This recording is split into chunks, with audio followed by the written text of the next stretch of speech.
Hello, friends. This is Dave Hurwitz, executive editor at ClassicsToday.com, here with an absolutely marvelous reissue of discs that you will definitely want to have if you are interested in getting to know the choral music of Estonian composer Arvo Pärt. Here it is. It's on Harmonia Mundi, 4 discs featuring Paul Hillier with various choral groups. Let's see, who are they? The Theatre of Voices, the Estonian Philharmonic Chamber Choir, the Ars Nova Copenhagen, the Pro Arti Singers, and the NYYD Quartet, which is a quartet. Look, nobody does this stuff better than Hillier. It's a given. His choral music recordings are legendary. They're amazing. They're just tremendous. And Arvo Pärt is a great composer in his own tintinnabuli, which is what he called its style, or what he arrived at, writing mostly sacred music, mostly for voices, and mostly of an avowedly spiritual cast. But he does it, and he does it really well, unlike some other people we could mention and have mentioned, but won't mention now. So we can keep the focus on Mr. Pärt. Let's talk about what's in these discs. They're all reissues, and some of them are reviewed, at least 2 of them, at ClassicsToday.com by my colleague David Vernier, who is himself a choral conductor, singer, and composer of some distinction. So he knows what he's talking about, too. You should go read those reviews. They're very, very interesting in discussing the musical style and how Pärt achieves the effects he does through the simple juxtaposition of chords and this timeless, almost rhythmless quality in some of these works. They're amazing. So let's just see what we have here. Disc number 1, we have De Profundis, and then the Missa Syllabica, which is what it sounds like. It's a missa that sets the text syllabically, sort of, kind of. And then we've got his Solfeggio, and one of the Pharisees. These were world premiere recordings, some of these. The Cantata Domino. I mean, these are some major works here, by the way. Summa. Well, that's well known. Some of these pieces exist in different versions. You know, Pärt arranged them sometimes for a cappella choir, for voices with ensemble, for ensemble alone. And so you may know them. And Hillier's conducted different versions of them, too. So there's some incestuous relationship between some of these recordings. You should just be aware of that. But just because you see the same piece over and over again doesn't mean it's going to sound exactly the same.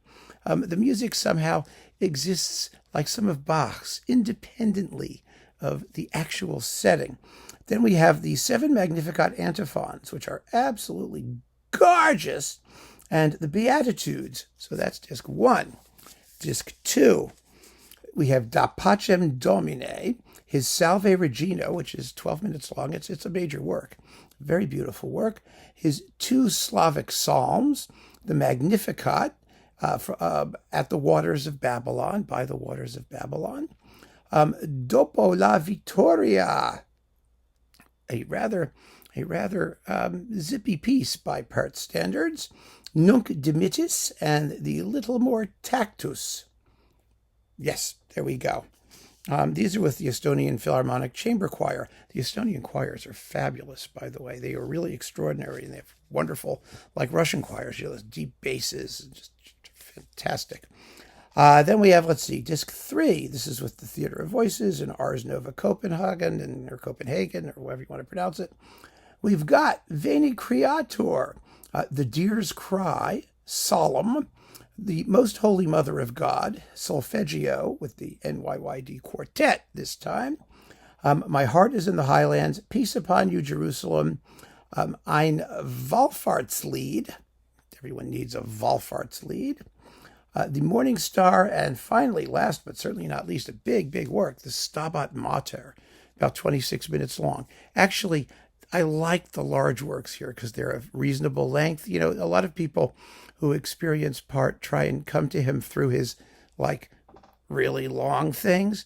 And some of his really long things are just unbelievably austere and very still, and they can sound endless. And I don't think they're the best way to get into him. I think this combination of smaller and larger pieces works extremely well. And the performances, like I said, are second to none. And Harmonia Mundi's sonics are just marvelous. And so, you create your own adjectives. Then we've got, let's see, Bogorodice Dievo, which is only 1 minute and 11 seconds long. I Am the True Vine, one of his most popular choral masterpieces, glorious setting. Ode 9, The Woman with the Alabaster Box. That's a fascinating thing. The text, I believe, comes from the Gospel of St. Matthew. But yes, it's The Woman with the Alabaster Box, the tribute to Caesar, and finally the Berliner Messe, the Berlin Mass, which is another one of his major works. And these things are really, really beautiful and important and lovely, and a tribute to contemporary music and choral writing and all of those good qualities. So if you really haven't taken the plunge and you want a nice representation of what he achieved, especially in the field of vocal music, you can't do better than this reissue. 4 discs featuring Paul Hillier on Harmonia Mundi of Arvo Pärt. You're going to love it. I mean, probably. I guarantee nothing. But yes, if you're into that stuff, this is the way to go. So keep on listening, friends. Thanks for joining me. Take care.